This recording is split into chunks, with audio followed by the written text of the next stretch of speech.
অনলাইনে একটা bracelet order করছিলাম, ওই যে সালমান খানের হাতে যেমন না ওই যে সিকল সিকল টাইপের, হ্যাঁ সেরকম একটা ব্রেসলাইট অর্ডার করছিলাম। অর্ডার করার কিছুক্ষণ পরে কল আসলো, হ্যাঁ তো ফোনটা রিসিভ করলাম, মানে অফিসিয়াল একটা নাম্বার থেকে কল আসলো।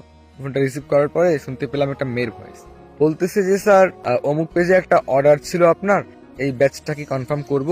তো আমি বললাম যে হ্যাঁ কনফার্ম তো করবেন অবশ্যই, তবে ওটা কি আসলে একটু সিকলটা কি মোটা হবে? তখন বললো যে হ্যাঁ স্যার মোটা হবে এবং কি হাতের মধ্যে মানাবেও ভালো, এভাবে বললো। হ্যাঁ তো আমি বললাম যে আচ্ছা তাহলে আসতে কতদিন সময় লাগবে?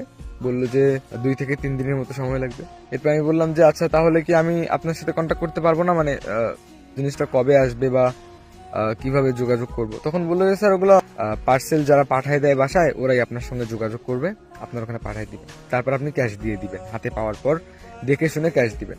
এরপর আমি বললাম যে না না আসলে আপনার আপনার সাথে আমি কিভাবে কন্ট্যাক্ট করবো, মানে এই নাম্বারে কল দিলে কি আপনাকে পাবো?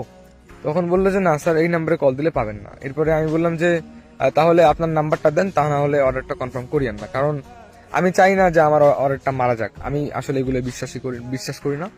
আপনার সাথে আমি যোগাযোগ যেন করতে পারি, আমার জিনিসটা কিভাবে আসবে, কোথায় আসবে, এগুলো আমি আপনার থেকে জানবো, আমি এভাবে বললাম। হ্যাঁ তো তারপরে সেই মেয়েটা আসলো, আসার পরে বললো যে আচ্ছা একটা নাম্বার তুলেন। তারপরে একটা নাম্বার দিল, নাম্বার তুললাম, এরপরে ফোন কেটে দিল। ঠিক আছে, বললো স্যার ঠিক আছে জানাবেন। এরপরে আমি বললাম ঠিক আছে অর্ডারটা কনফার্ম করেন। তারপরে ফোন কেটে দিলাম। এরপরে আমি সেই নাম্বারটা হোয়াটসঅ্যাপে অ্যাড করলাম, হোয়াটসঅ্যাপে অ্যাড করে নক করলাম। হোয়াটসঅ্যাপের মধ্যে কোনো পিকচার দেখতে পেলাম না, এমনি একটা কার্টুনের পিকচার দেওয়া ছিল। আমি তাকে নক করলাম, আধা ঘন্টা পর রিপ্লাই করলো, হ্যাঁ বলেন কে আপনি, কি চাই? এরপর আমি বললাম যে আরে নাম্বার নিলাম না, আমি তো সেই। তো তারপরে সে আমার পিক দেখলো, আমার তো হোয়াটসঅ্যাপের মধ্যে পিক দেওয়া ছিল। পিক দেখার পর বললো যে আচ্ছা আপনি এমন কেন, মানে আপনি কি কখনো কোনো অর্ডার করেননি, মানে এই রকম তো কেউ করে না। আমি বললাম যে আচ্ছা ওগুলো বাদ দেন না, আপনার বাসা কোথায়? তখন বললো যে এই যে নাম্বার নিছেন এই জন্যই তাই না, রাখেন।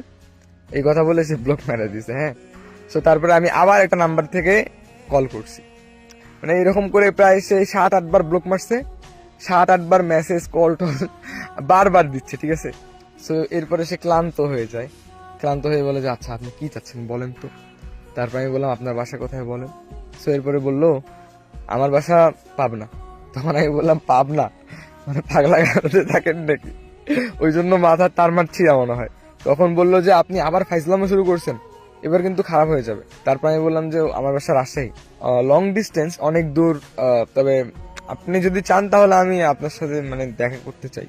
তখন বলল যে আপনাকে আমি বারবার ব্লক মারতেছি, কথাই বলতে চাচ্ছি না আপনার সাথে, আর আপনি আমার সঙ্গে দেখা করতে চাচ্ছেন, আপনাদের সাহস কম না?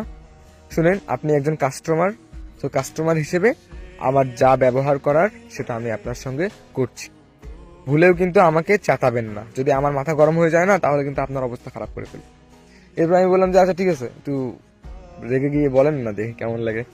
মনে তো হয় অনেক ভালোই লাগবে, যদিও কখনো দেখিনি, তারপরেও মনে হয় যে বেশ ভালোই মানাবে। আমি দেখি নাই, কিন্তু কেন যেন সেই মেয়েটার ভয়েস শুনেই প্রেমে পড়ে গেছি। তখন বললো যে হইছে, আর সুনাম করার দরকার নেই, আসলেই আমি দেখতে ভালো না। এরপর আমি বললাম যে আপনাকে দেখলাম কখন? কেউ যদি বলে যে সে দেখতে ভালো না তাহলে অবশ্যই সে ভালো দেখতে হয়। তখন সে রেগে গেল, রেগে গিয়ে ধুপধাপ করে মানে 10-12টা পিক দিয়ে দিল তার। ওরে ভাই, পিক দেখে আমি এত সুন্দর একটা মেয়ে, মানে বলার বাইরে। এরপর মানে ভালো ভালো লেগে গেল আমার মনের মধ্যে 100% চিন্তা ভাবনা যে আমি তার সাথে দেখা করব এবং কি আমি তাকে প্রপোজ করব, এটা আমার চিন্তা ভাবনা। ঠিক আছে, তো এরপর আমি তাকে বললাম যে আসলে আপনি মোটেও দেখতে ভালো না, আপনি ঠিকই বলছেন, আপনার কথায় আমি একমত। তখন সে আবার চেতে গেল, বললো যে কি, এরপরে ফোন কেটে দিল। ঠিক আছে, তো তারপরে আমি আর নক করি নাই। এরপরে কিছুক্ষণ পর বললাম যে আচ্ছা রাগ কমলে একটা কথা বলতাম, আপনার নামটা কি? তখন বললো আমার নাম নুসরাত। এরপর আমি বললাম যে ওয়াও, নাইস নেম। এরপরে সে আমাকে বললো আচ্ছা আপনার নাম কি? তখন আমি বললাম আমার নাম নাহিদ। এরপরে আমরা অনেক কথা বলি, সো তারপরে কেন যেন সেও কথা বলা শুরু করলো আমার সাথে। সো তারপরে এইভাবে বেশ কিছুদিন কেটে গেল, আমরা কথাবার্তা বললাম, ফ্রেন্ডলি কথাবার্তা বললাম। আমি তাকে কোনো কিছুই বলিনি যে তাকে আমার ভালো লাগছে বা ভালো লাগে। হ্যাঁ, আর সে তো আমাকে দেখছেই। তো তারপরে আমরা প্ল্যান করলাম যে আমরা একদিন দেখা করব, ফ্রেন্ড হিসেবে। হ্যাঁ দেখা করবো। তো চলে গেলাম দেখা করার জন্য পাবনায়। এরপরে পাবনায় নামার পর কোনো কিছুই চিনতাম না, সে আমাকে কল করলো, কল করে বলল আপনি একটা রিক্সা নেন, রিক্সা নিয়ে বলেন পাবনা সরকারি হাসপাতালের সামনে আসতে। তারপরে আমি বললাম যে আচ্ছা ঠিক আছে, আমি তাহলে পাবনা সরকারি হাসপাতালের ওখানে গিয়ে আপনাকে কল দিচ্ছি। তো বললো যে আচ্ছা তাড়াতাড়ি, আমি কিন্তু একাই দাঁড়ায় আছি। এটা আমি বললাম আচ্ছা ঠিক আছে। তো তারপরে আমি একটা রিক্সা নিলাম, রিক্সা নিয়ে ভাই আধা ঘন্টা লাগছে ওই জায়গাটা যাইতে। যাওয়ার পর নামলাম, আমার পর আমি তাকে কল করলাম, তো সে বের হয়ে আসলো একটা রেস্টুরেন্ট থেকে। হ্যাঁ, তারপরে সে আমার দিকে তাকালো, আমি তার দিকে তাকালাম, আবার ঘুরে ফিরে সেই রেস্টুরেন্টে গিয়েই বসলাম, রিক্সা ভাড়া দিলাম। তো রেস্টুরেন্টে খাবার খেতে খেতে দুজন গল্প করা শুরু করলাম। একটা পর্যায়ে আমি